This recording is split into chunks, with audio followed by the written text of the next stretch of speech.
So good morning, guys, ladies, wherever you are.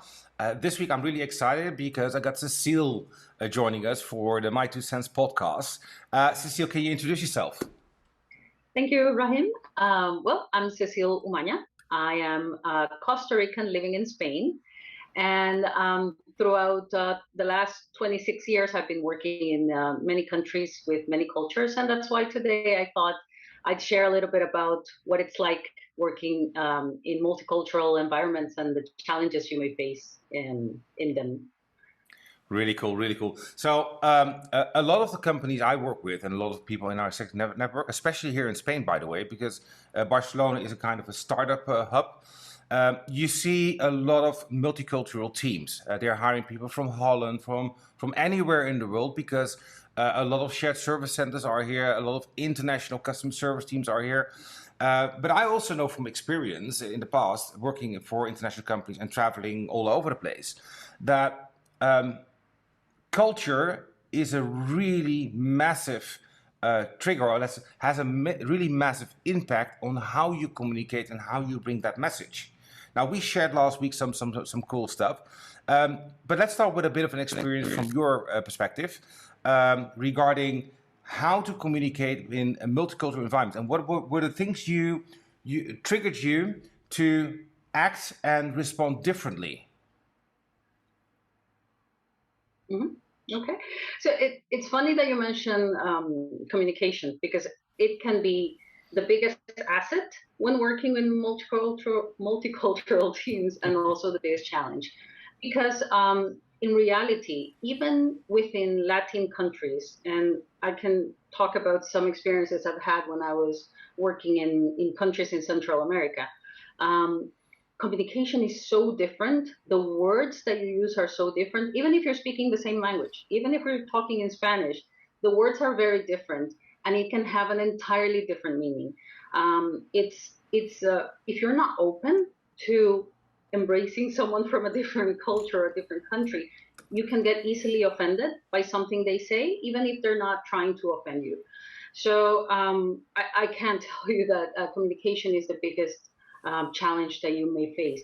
And honestly, in some of the cases, when you're talking with people from, for example, Asian countries, you have to keep in mind that the wordings that you use may not be appropriate for the different hierarchy levels in the organization. So you can't talk the same way to someone that is your superior than someone that is your peer and someone who is working for you in a team.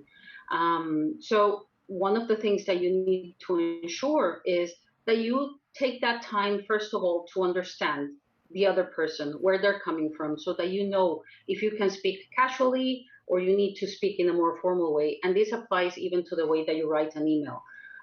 You can't just shoot emails left, right, and center like some cultures do, that they just tell you what they need immediately. Whereas in other cultures, it's important that you say, "Dear so-and-so, I write to you so that and you are more polite. It's a more elaborate email." And if you take into consideration these little things, just understanding the other person is going to be easier for you to interact with them and get your message across. Yeah, I think that's a really good thing. The communication is really powerful if you do it the right way. I remember that when actually one of my colleagues some time ago, he shared with me a website which was the business etiquette per country. It was a global database. I've been trying to look it up before the podcast, but I couldn't find it anymore. I found different ones. But what you see there is that there's the business etiquette on how you communicate what you do and what you don't do per market is totally different. It could be from how you dress. It could be from how you communicate. It could be, do you shake someone's hand or not, which is a really important one. How do you shake someone's hand is also a really important one. So there are a lot of etiquettes you have to take care of. Now, I was talking to a client here in Barcelona, a startup, and she is hiring a lot of people from Eastern Europe, Russia, but also people from Latin America. And there's a culture challenge. She said, I'm struggling with the culture. the hard way of communicating, the softer way, the empathy, the emotion. How do I switch in meetings between all of those different emotions? And you had a great example of that in a meeting, I think, where you had a team from people coming from all over the place. What did you do? Yeah. So yeah, it's funny that you mentioned that. I used to work the management team where we were around 12 or 14 different nationalities. So bringing all of us together in a single room was always a challenge. From the way we sit to the way we talk, as you mentioned, from the way some people take notes, some don't, and it's funny because if you don't know your audience, when you're presenting something to a team of so many different nationalities, your message can definitely be lost, and you need to take some time in before the meeting to prepare and understand what they're expecting to see. Some people really need to just absorb the information, get the facts. They don't have time for chit chat. They don't want to know about your family. And it's not that they're trying to be rude or disrespectful. It's just that they're there to work, and in their minds, all they want is to make sure that you respect your time, the time that was allocated for that meeting, that you bring the point across, and then that you leave. Other people, it's part of their values and their customs to talk to you. How's your family? How are you doing? Did you sleep well? Did you exercise? Did you have breakfast? Like it's funny because these things are important to them. It's part of the way that they connect to each other. And if you don't spend that time connecting with them or having that small talk, they can take you as a very rude person and immediately just shut off because they don't want to listen to you because you didn't bother to ask how their children were. So it's like riding a bike, and then you have all these balls in the air that you want to make sure that you don't drop any of them, because you need to be mindful of all of the people in the room. You mentioned handshakes. In certain cultures, a woman cannot shake the hand of a male, and you have to be respectful of that. And it's really awkward when a guy comes into the room and he starts shaking everyone's hand, and then this female has to take a step back, not because she wants to be disrespectful, but for her culture or religion, it's not appropriate. So how do you manage these type of situations? As I said, I think the first thing is know your audience, know where they're coming from. If you have Europeans, North Americans, Latin Americans, if you have Asian people, and depending on that, you can tailor a little bit of the way that you present so that you can make sure that the message comes across effectively to all of them.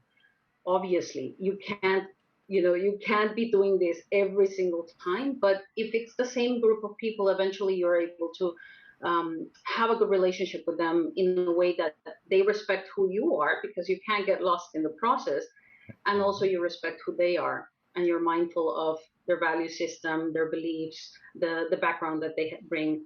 But always remember that everyone brings so much to the table that if you're able to tap into their knowledge, into who they really are, you can get an amazing result out of this team, and all of this people blend together and doing something, united for a common goal. Yeah, no, I really love that because, especially the part where you're saying, look, the blended mix of people from different cultures actually could elevate your team, could build your tribe, could get your team to a totally different level. And we talk about diversity and inclusion in respect to gender, gay, not gay, etc. But it's also diversity and inclusion in respect to cultures. You mentioned a project you did, I think it was in Mexico. No, it was not in Mexico, where you had to lead an HR transformation, again with different cultures, again with different messaging. Although you want to give the same message, how did you got through that project? Because it was quite complex. It was a bit of re-engineering, and at the same time, when you were just done, you had to upskill again. Yeah. Those are two different messages in different cultures, complexity. Yes. So yeah, this was in Central America actually. I was living in El Salvador at the time, and a new industry had recently opened up in the country. It was an American company, so amazing to work for them. The very different from the way they dressed to the way they interacted, and these are things that coming from a very formal environment, suddenly stepping into an American environment, it was very different. You know, you're sitting across the table from your GM who's wearing a Hawaiian shirt and Crocs, and here you are, you know, in a business suit because that's what you're used to. So um, it was great in the sense that you were able to understand how they saw each person as an individual, as, you know, a mind, what they bring to the table, and not what they dress, what their hair looked like, what their religion or sexual orientation or any of that. You know, it really didn't matter. They really saw you for you, which is great. So working in a company that had done so much to build up a team, a large team, actually very large, and suddenly this company makes the business decision to withdraw from the country and sell the operation. This required a massive downsizing first before going into the transition process. But I was amazed at they ticked every single box to ensure that everyone was treated with dignity and respect, that no one felt that they were being, you know, thrown under the bus or left behind, that Mhm. if the decision was to be made that you needed to exit the company, that they really treated you differently, you know, properly, sorry. And what happens is new company comes in, you had to shift, very different way of working, very fast paced environment, and you had to scale up. So overnight, you just needed to bring back even more than the people that you had let go before. So it was quite challenging because you had 3 months to complete this massive goal. And you had to do something that was really, you know, thinking outside the box and making a change in the country in the way that people did recruitment. So here I decide to do something that would shake things up a little bit and create a very aggressive recruitment campaign that was based on the seven capital sins. So this is quite interesting because first of all, recruitment was done the traditional way. It was always, you know, you put an ad in the newspaper or the company website, and that's about it. That's how people found out about jobs. Here I am trying to do something very, very different and do billboards and, you know, signs in every bus stop and everywhere. Do this teaser campaign based on the seven capital sins. So you can imagine you're driving around town and suddenly you see this massive billboard with you can see a part of a woman's face, blood red lips, an apple. She's biting into the apple, and people are thinking, "What's this? Is this a perfume? Is this you know, cosmetics, or what's going on?" Or you see snakes and stuff and everything, and it was very, very, very unusual for what people were used to. So when we unveiled the campaign and talking about pride, for example, which was one Mhm. of the sins, the capital sins, and then suddenly it's pride of working at this company, and then you're talking about lust or gluttony, and you shift it in a way that it's related to being part of this company, wanting more when you're in this company, and that's why you're, you know, talking about gluttony and so on. So it was something that was very different, and it was a challenge for the different cultures because they were not used to doing this. First of all, I'm a foreigner in this country. That's the first thing. I'm a foreigner. The company management is foreign to the country, but we needed to figure out a way to reach out to the local population, you know, get their interest and attract them to apply to this company. And I have to say that we managed to bring 700 people in like 3 months. So we're very proud of that. We achieved the goal, and I think the best part is that everyone was so excited because it was different. It was done very tastefully, so no one was offended by the campaign. And here I am in a very religious country, so that's also something that I needed to be respectful of. But everyone thought that it was so different, refreshing, and attractive. So they wanted to be part of this company just because they thought that you're pushing the envelope. This is different. I want to be here, and it really worked. Yeah, really, really nice, really nice. I really love that campaign.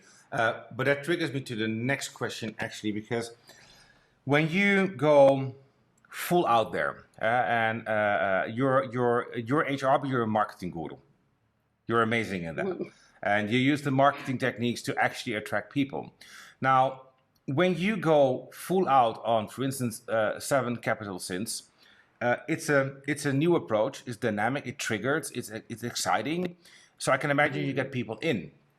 Now, I don't know what the culture was of the company before that time, but I can imagine that when you start transforming the way you communicate outside with 7 capital sins, that also has an impact on your values as a company, because those are really important. You still want to have the people who come in blend in with the people who are there, and the people who are there understand that the company is in a transition towards something new, which is quite a complex thing. And we're not only talking about the multicultural part, we're talking about religion, we're talking about the base values of an organization, which are transforming. Did you guys spend attention on the purpose of the company, the values of the company, and did you use also the external marketing to help transform the internal organization? And how did that go? How did people feel when they saw, wait a minute, I'm working for the company and they're talking about 7 capital sins? So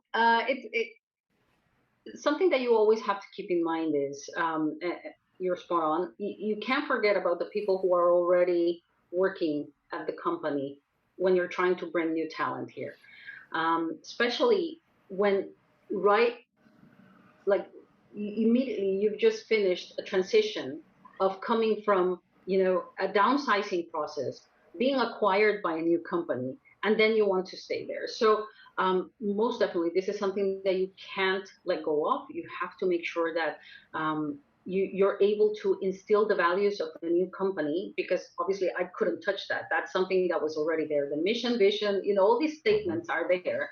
And I needed to make sure that people understood them. And this is not just for this company, but fortunately or unfortunately, I've been part of a lot of mergers, acquisitions, and processes where we've had to transform the overall culture of companies.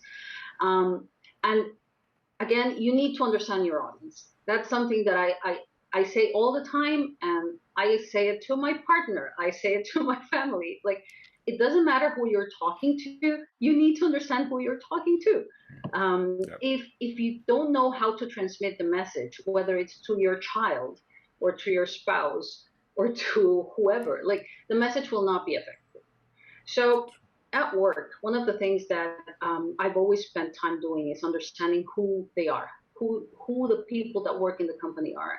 And I really don't like to be that type of HR that some people see, that it's just sitting in an office, they never come out, they never talk to others. Like, I like to be that HR that walks the floor and understands people. And if we have stores or whatever, I visit the stores and I understand what they're doing out there, because otherwise I can't connect. So when you're doing something this aggressive outside, you need to ensure that inside you're still able to maintain the consistency of the message of who you want to be, that you're taking care of them. And at the end of the day, talking about having pride to work in an organization, it doesn't matter if you're bringing someone from the outside or you're already there. You want people to feel proud to be part of that company. True. And, wanting more, that thirst for knowledge and training and growing, it may seem like gluttony for others. Like, because I've heard this type of comments, like, you give them too much training. How do you spend so much time training people? And then you think, like, seriously, like, you need to be able to give them something, even if it seems too much. At least let them choose if they want to. These are mandatory trainings that you have to do, like ethics, and every company has compliance trainings that they need to go through. But if you give them a menu of options of all these other courses that they can take, and it's part of their personal growth, not only professional, because this is what you need to tell people. You know what? You may be here today, and tomorrow maybe you'll be somewhere else. But whatever you learn here, you're taking with you. So Exactly. it may seem like gluttony that you want more and more and more, but at the end of the day, these are things that are for you. So when you start connecting with employees this way, it doesn't really matter the country, it doesn't matter the origin or how many cultures you have, in this pot. At the end of the day, what you're telling them is, I see you for who you are. I value you as a talent for this organization. And here I am bringing stuff for you. It's at the end of the day, as a company, of course we win. If you're more trained or motivated, I win as a company, of course. But the biggest win is the fact that someone wants to stay there and wants to work for you because they really love the company for what they bring to them. And it makes a difference. And I have several examples that I don't want to, make the podcast too long, but yeah, I think it's something that you always have to keep in mind to make a difference as HR in an organization. No, I remember one chat I had years ago with a manager of a company I worked at. He wasn't my manager. I was running a different team, and he said to me, Rahim, you're investing so much in training for your team. You're making them so experienced, and you're letting them test new things. What if they leave? I said, look, if I don't do this, they will leave. If I want to retain my best people, I need to give them the opportunity to explore what's out there. We had a development team, which was an innovation team, so they have to test new technologies. If they need training, if they want to do whatever, we need to facilitate that. And if they leave, they will leave with a smile because we were there. If we need them in the future, they will come back. But if we don't do this, they will leave with a bad view on our business. So it's all about them and not about us. If they can be the better person every single day, then we are all benefiting from it. So I really love it. I really love what you're bringing. You're right. We're heading out of time for the podcast.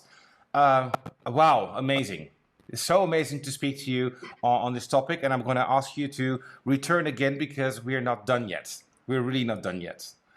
Now, for the people who are listening, Cecile is such an amazing person. I spoke to her a few weeks ago. Her background in international work in Asia, in South America. She now lives in Barcelona, in the beautiful Barcelona. But I think you can add so much value to the network. If people want to connect with you, or they want to learn more about this topic, how do they do that? Well, I'm on LinkedIn, and I'm happy to support anyone who wants to any advice or even just to throw ideas and see if they need any help with anything. I've worked in many countries with many different people. I've faced challenges in terms, as I said, of acquisitions and mergers and bringing teams from very low morale to a very engaged organization, and I really love what I do. So I'm happy to support anyone who wants to reach out through LinkedIn. You can find me, Cecile Umaña. I'm sure that you can put my name there. They can find me. I'll put it in the comments down there. I'm happy to give any support. Cool, exactly. cool. So I'm happy to help out anyone. So for the people listening, look, I'm all about co-creation, and this is a unique example, not a unique. This is an example on how we co-create as DNA. We find the right people who are prepared to share their experiences and to elevate the network. So if you guys want to have more information, I'm going to put a lot of information in the comments below, maybe up or left, right. I don't know how those guys do that, but it's somewhere in the comments. Cecile, thank you so much for doing this. It was so great. I really appreciate it. Okay, a pleasure to be here, and thank you so much for the invitation and allowing me to share my 5 cents in your podcast. Cool. Thank you guys for joining. Have fun.